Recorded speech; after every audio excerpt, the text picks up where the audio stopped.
Assalamualaikum warahmatullahi wabarakatuh.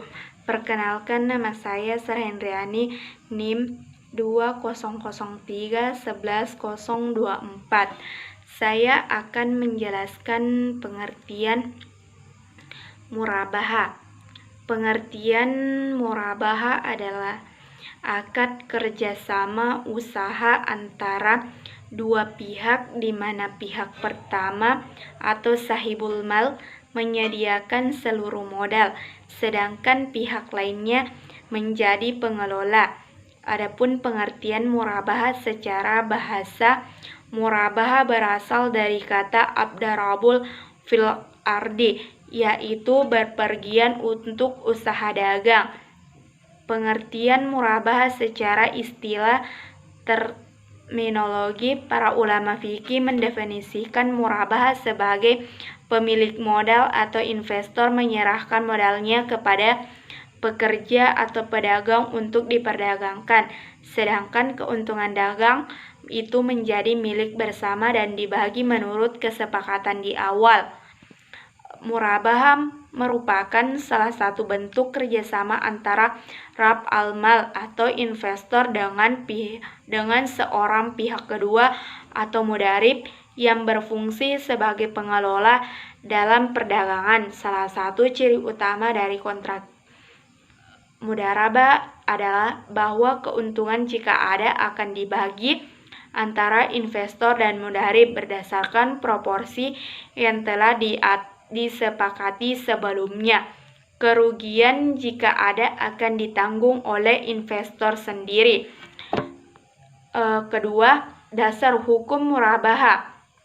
Quran Surah Al-Muzammil ayat 20, dan jika dari orang-orang yang berjalan di muka bumi mencari sebagai karunia Allah Subhanahu wa Ta'ala. Dan adapun Quran Surah Al-Jumu'ah ayat 10 yang artinya, apabila telah ditunaikan salat, maka bertebaranlah kamu di muka bumi dan carilah karunia Allah Subhanahu wa Ta'ala. Dan diriwayatkan dari Abbas bahwa Abbas bin Abdul Muthalib jika memberikan dana ke mitra usahanya secara murabaha, ia menyertakan agar dananya tidak dibawa mengarungi lautan, mengarungi lembah yang berbahaya, atau membeli ternak. Jika menyalahi peraturan tersebut, yang bersangkutan akan bertanggung jawab atas dana tersebut. Dan disampaikanlah syarat-syarat tersebut kepada Rasulullah Sallallahu Alaihi Wasallam, dan Rasulullah pun membolehkannya. Dari Halib bin Suaib bahwa Rasulullah Sallallahu Alaihi Wasallam bersabda, ada 3 hal di dalamnya terdapat keberkataan, yang yaitu jual beli secara tangguh, mukardah atau mudarabah, dan mencampur adukan dengan tepung untuk untuk keperluan rumah, bukan untuk dijual.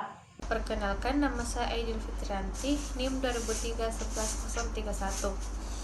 Langsung saja, yaitu bagian C, rukun dan syarat mudarabah, di mana rukun mudarabah merupakan pemodal, pengelola modal, nisbah keuntungan, dan sigat atau akad. Di mana mudarabah ini memiliki syarat-syarat, yaitu bagian A, pemodal dan pengelola. Yang pertama, pemodal dan pengelola harus mampu melakukan transaksi dan sah secara hukum. Yang kedua, keduanya harus mampu bertindak sebagai wakil dan kafil dari masing-masing pihak. Yang ketiga, sigat atau akad yang dilakukan bisa secara eksplisit dan implisit yang menunjukkan tujuan akad. Yang keempat, sah sesuai dengan syarat-syarat yang diajukan dalam penawaran, dan akad bisa dilakukan secara lisan atau verbal, secara tertulis maupun ditandatangani. Bagian C, modal.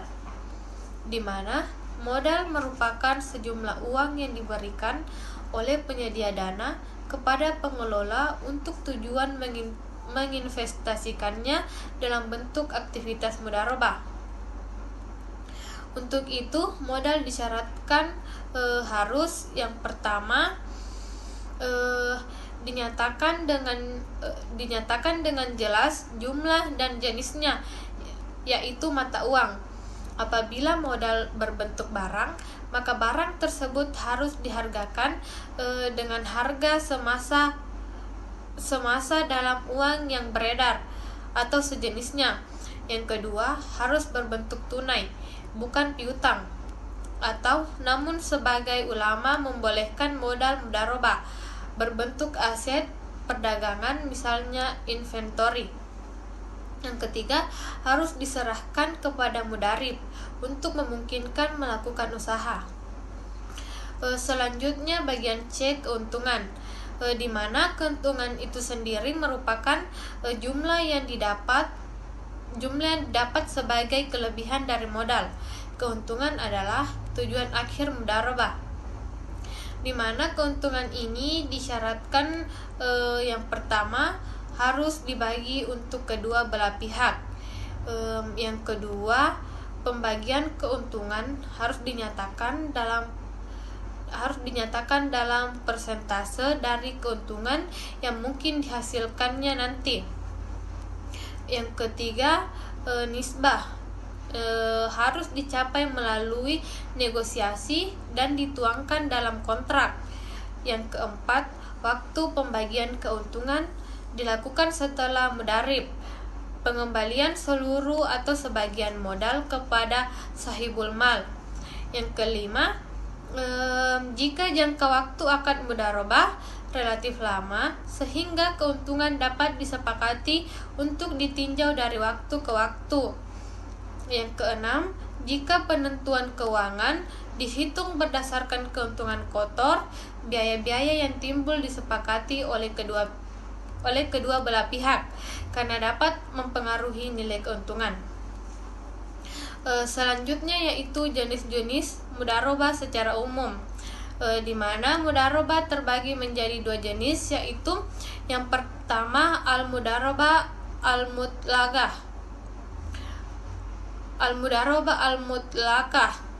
atau mudharabah bebas, di mana mudharabah ini merupakan sistem mudharabah di mana pemilik modal atau investor sahibul mal menyerahkan modal kepada pengelola tanpa pembatasan jenis usaha, tempat dan waktu, dan dengan siapa pengelola bertransaksi.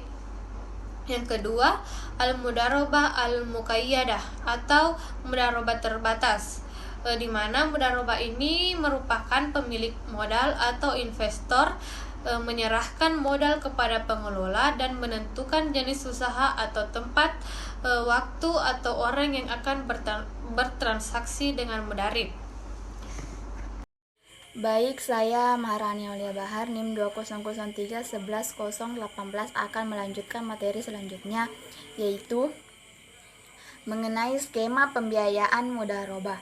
Yang pertama yaitu calon nasabah mempunyai kontrak nasabah. Yang kedua, calon nasabah datang ke bank syariah dengan maksud untuk mengajukan pembiayaan modal kerja atau PMK mudharabah untuk proyek pengadaan barang, dilengkapi dengan persyaratan yang ditentukan. Bank melakukan analisa kelayakan pembiayaan. Jika dinilai layak untuk dibiayai, maka bank memberikan persetujuan prinsip pembiayaan kepada calon nasabah atau surat penawaran. Yang ketiga, setelah negosiasi dan kesepakatan, kedua belah pihak melakukan perjanjian pembiayaan dengan prinsip mudharabah. Yang keempat yaitu bank membiayai seluruh kebutuhan proyek pengadaan atau ATK. Yang kelima yaitu nasabah sebagai kontraktor atau pengelola proyek. Yang keenam, Pengambilan modal dan distribusi keuntungan dapat dilakukan secara angsuran atau tempo. Yang ketujuh, distribusi tingkat keuntungan untuk bank sebesar nisbah yang telah ditentukan pada akad. Yang kedelapan, distribusi tingkat keuntungan untuk nasabah sebesar nisbah yang telah ditentukan pada akad. Kesembilan, yaitu pengembalian modal bank dibayar pada saat jatuh tempo pembiayaan. Kesepuluh, pengembalian pokok dapat dilakukan secara bertahap sesuai cash flow nasabah.